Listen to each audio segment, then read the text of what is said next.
नमस्कार प्रिय दर्शकों, स्वागत है आपका रोमांचक हिंदी स्टोरी पर। आज हम आपके लिए लेकर आए हैं एक अद्भुत और रोमांचक कहानी, खूबसूरत जवान लड़की और राजा के मन में खोट। बहुत समय पहले अमरानंद नामक एक विशाल और समृद्ध राज्य था। यह राज्य प्राकृतिक सुंदरता, हरे भरे वन और शांतिपूर्ण नदियों से सजा हुआ था, परंतु इसके दिल में एक कड़वाहट छिपी हुई थी।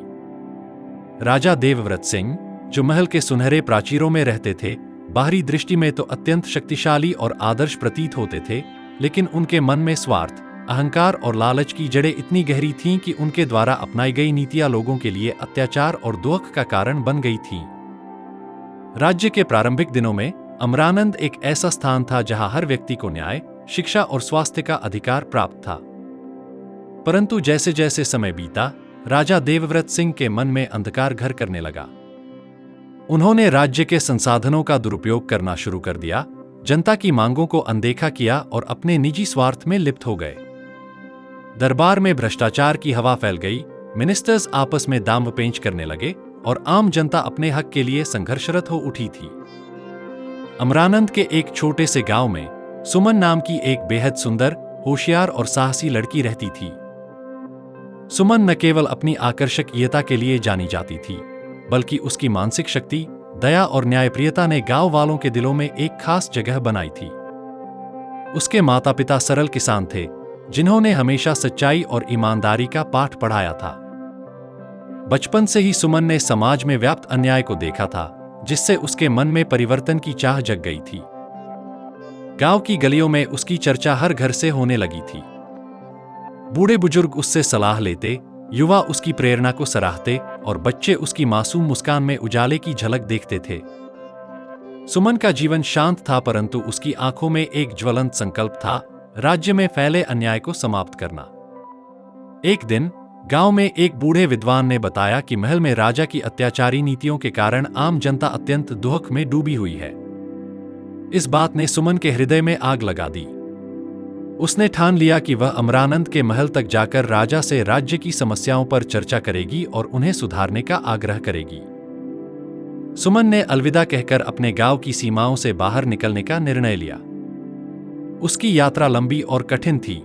घने जंगल, खुरदरे पहाड़ और बहते नदियां उसके रास्ते में बाधाएं बनी। फिर भी उसकी साहस, दृढ़ निश्चय और उस उज्जवल भविष्य का सपना जिसने उसे प्रेरित किया था, उसे हर मुश्किल से लड़ने की शक्ति देता रहा। महल पहुंचना कोई आसान कार्य नहीं था। विशाल प्राचीरों, सुनहरी दीवारों और पहरेदारों से सुसज्जित महल में प्रवेश करना स्वयं में एक चुनौती थी। लेकिन सुमन ने अपनी बुद्धिमत्ता और दृढ़ संकल्प से महल के भीतर एक छोटी सी जगह बना ली, जहां वह दरबार के दरवाजे के पास बैठकर जनता के हालात सुनती थी। धीरे धीरे उसने दरबार के कर्मचारियों और निचले पद के दरबारी लोगों से जुड़ाव बढ़ाया। रात की चुप्पियों में जब महल के प्रांगण सुनसान हो जाते, सुमन चुपके चुपके उन दिनों की कहानियां सुनाती जहां न्याय और सत्य की जीत निश्चित लगती थी। उसने राजा से मिलने का भी साहस जुटाया और एक दिन दरबार में प्रवेश करते हुए अपने विचार रखने का अवसर मांगा। राजा देवव्रत सिंह, जो अपने दर्पण में बैठकर स्वयं की महिमा में डूबे रहते थे, सुमन की उपस्थिति से पहले ही असहज हो उठे।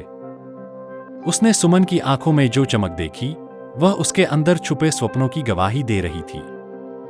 दरबार में सुमन ने स्पष्ट शब्दों में कहा, राजन, यदि आप अपने दिल की खोट को त्याग देंगे तो आपके राज्य में न्याय और खुशहाली के फूल खिल उठेंगे। इन शब्दों ने दरबार में हलचल मचा दी, पर राजा की आंखों में क्रोध की लहर दौड़ गई। उन्होंने तीखे स्वर में जवाब दिया, तुम्हारे जैसे आदर्शवादी विचार मेरे राज्य में प्रवेश करने के लिए कोई जगह नहीं है। तुम अंधकार फैलाने आई हो, जिसे मैं सहन नहीं कर सकता। राजा के इन शब्दों में उसकी खोट, स्वार्थ और अहंकार की गहराई झलक रही थी। उसकी आंतरिक असुरक्षा और लालच ने सुमन के शब्दों को खारिज कर दिया। इसी के साथ दरबार में भी विभाजन की स्थिति पैदा हो गई। कुछ मंत्री सुमन के विचारों से सहमत हो उठे, जबकि कई राजा की बात मानकर चुप्पी साधने लगे। राज्य के लोगों में राजा की अत्याचारी नीतियों से कुचक्रता भर गई थी। धीरे धीरे सुमन के नेतृत्व में गांव-गांव से लोग एकत्रित होने लगे। लोगों ने महल के प्राचीरों के बाहर जमा होकर आवाज उठाई, अब अत्याचार का समय समाप्त हो चुका है। उनकी आवाज में सच्चाई की गूंज थी और उनकी दृढ़ इच्छा शक्ति में एक नया भविष्य बसता था। सुमन ने जनता के बीच संवाद, चर्चा और योजना बनाकर क्रांतिकारी विचारों को एकजुट किया।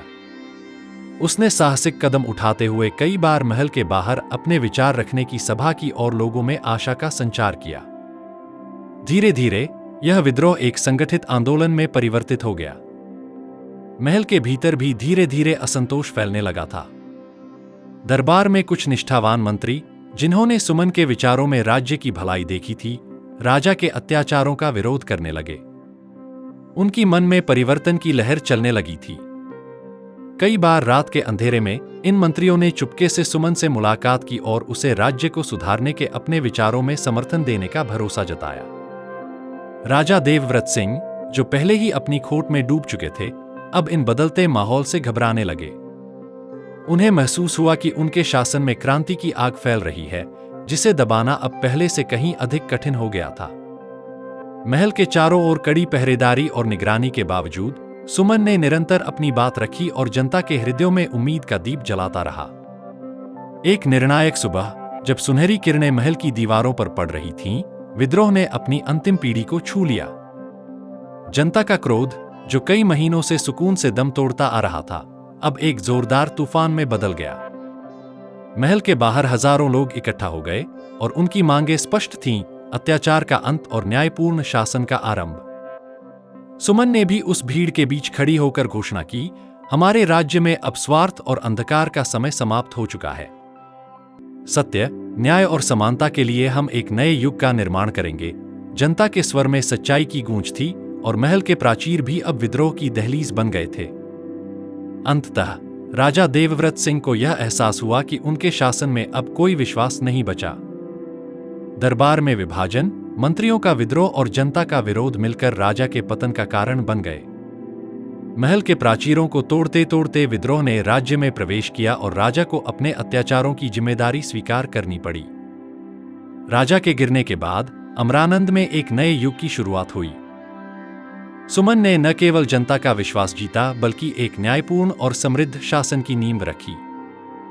उसने अपने शासन में पारदर्शिता, समानता और दया को प्राथमिकता दी।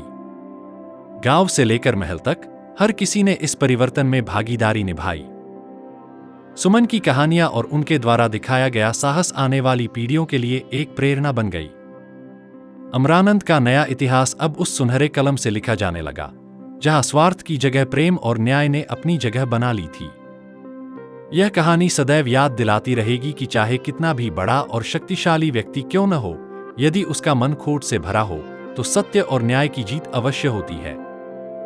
इस विस्तृत कथा में हमने देखा कि कैसे एक साधारण गांव की लड़की ने अपने साहस, दया और सत्यनिष्ठा से अत्याचार और अंधकार पर विजय प्राप्त की और एक नए, उज्ज्वल युग की शुरुआत की।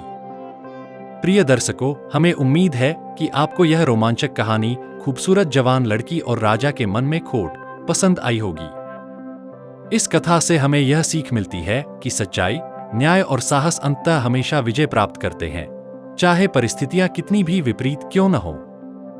यदि आपको हमारी यह कहानी मन भावन लगी हो, तो कृपया वीडियो को लाइक, शेयर और हमारे चैनल रोमांचक हिंदी स्टोरी को सब्सक्राइब करना न भूलें। आपकी प्रतिक्रियाएं और सुझाव हमारे लिए बहुत महत्वपूर्ण हैं। कृपया नीचे कमेंट बॉक्स में अपने विचार साझा करें। हम जल्द ही फिर से एक नई रोमांचक कहानी के साथ वापस आएंगे। तब तक के लिए ध्यान रखिए, प्रेरित रहिए और सत्य एवं न्याय की राह पर चलिए।